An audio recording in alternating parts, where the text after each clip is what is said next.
Hey guys, so I want to do a quick little benchmark speed test here between some of the the bad boy top end phones of the market right now.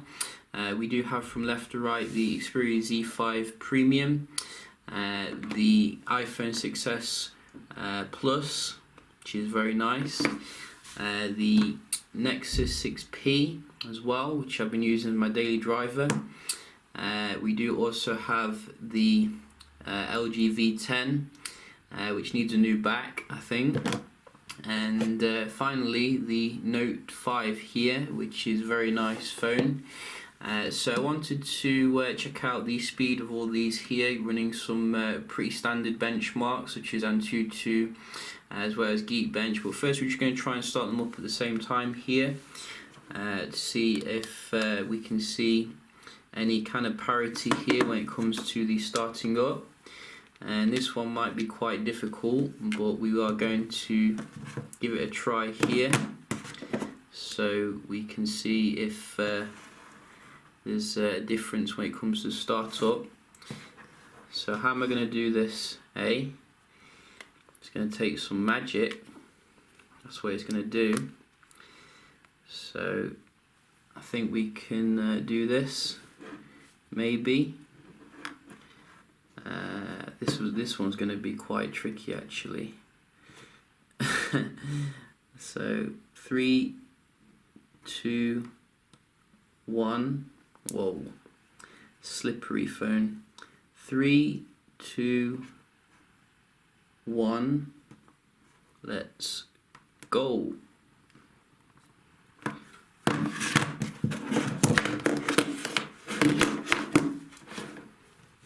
First time lucky.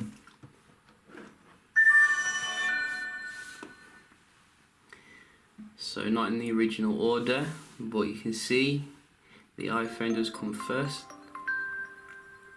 And it's going to be second. Oh, the Note 5. That's what we like to see. Then the V10.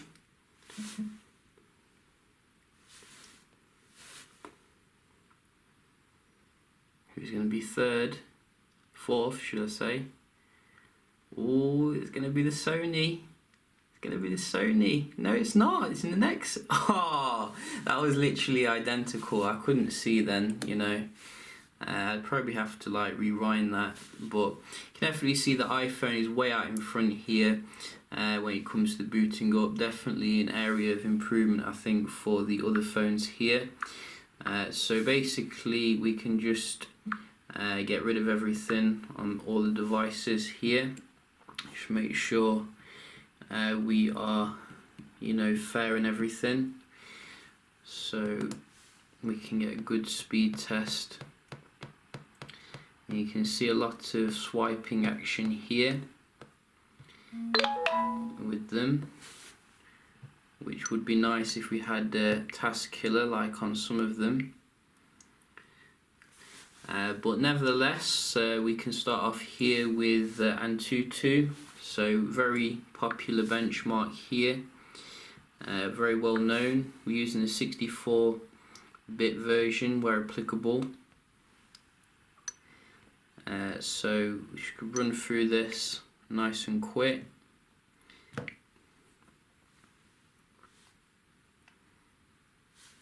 So go, go, go, go, go, go.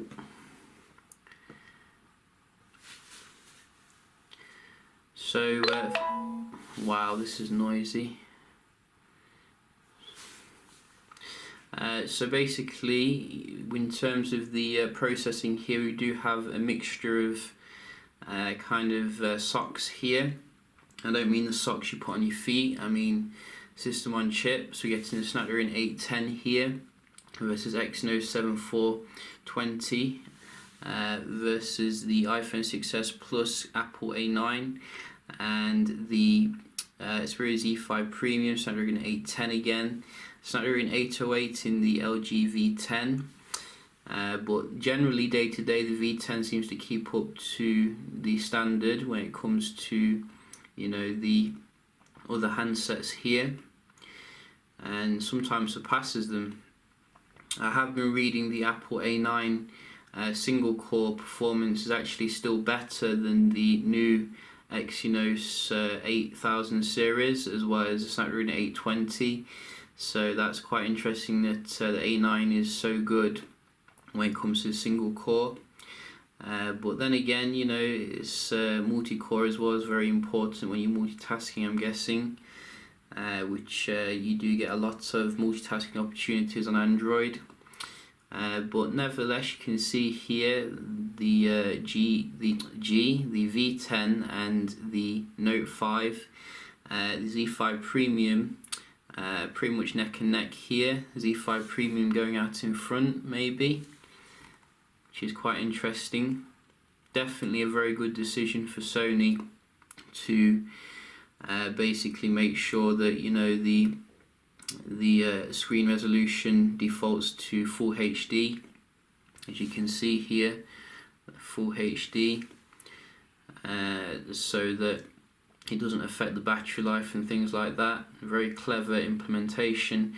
But then again, I think in future, because of the very fast developments when it comes to battery, as well as like processing power, we might have a phone which has 4K all the time, and can give you good battery life. In fact, I think Samsung might be looking at doing that on the Note 6 to try and one-up Sony. But you can see here, I think the Z5 Premium is still ahead when it comes to Antutu. Very nice frame rate here, getting about 50s or something, which is nice. And I think the Nexus, how's the Nexus doing? It looks like it's a little bit behind here. I'd think stock Marshmallow would be ahead if you ask me. But you can see the Z5 and the V10, very nice performers here. And we are getting some scores coming in. Note 5, you know, coming with the 70,487. Definitely the phone to beat when it comes to the raw synthetic. Z5 Premium 63,665. The V10 52,909, which is quite decent. And we just wait for these latecomers. Wow. So the Nexus didn't do very well there. It only got 56,780, which is like only a little bit above the V10. So maybe just having an off day there. But we just wait for the iPhone. So again, that 58,722, which is quite nice. On the iPhone dual core, obviously. So you can see some definite differences here when it comes to the scores. But how do they compare when it comes to the Geekbench? We can have a look here. So we do have that installed on all of them, should I say. And we're just going to start them up here. So can see, where is it? There it is. And that one. So we're just going to run through this nice and quick.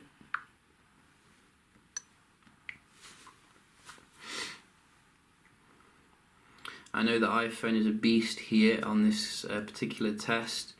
By the time you click it, like 10 seconds later, it's done. It just doesn't disappoint whatsoever. iPhone is doing really well here, you know, with these Android handsets. First to boot up, first to finish the Geekbench here. And you can see very nice scores for the single core, multi-core here on the iPhone.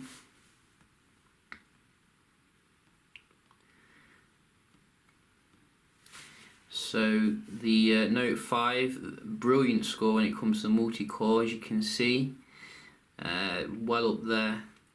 And also Z5 Premium, we do have 1342 and 4332, which isn't the best really when it comes to the multi-core. compared to the Nexus, which has done well this time. And finally we do have the V10, a little bit low obviously, Snapdragon 808 scores there. I definitely think they could have put a Snapdragon 810 in the V10, just because at the end of the day it runs a bit cooler nowadays, and you know there's not a huge issue with it. But nevertheless, you might do it for the G5.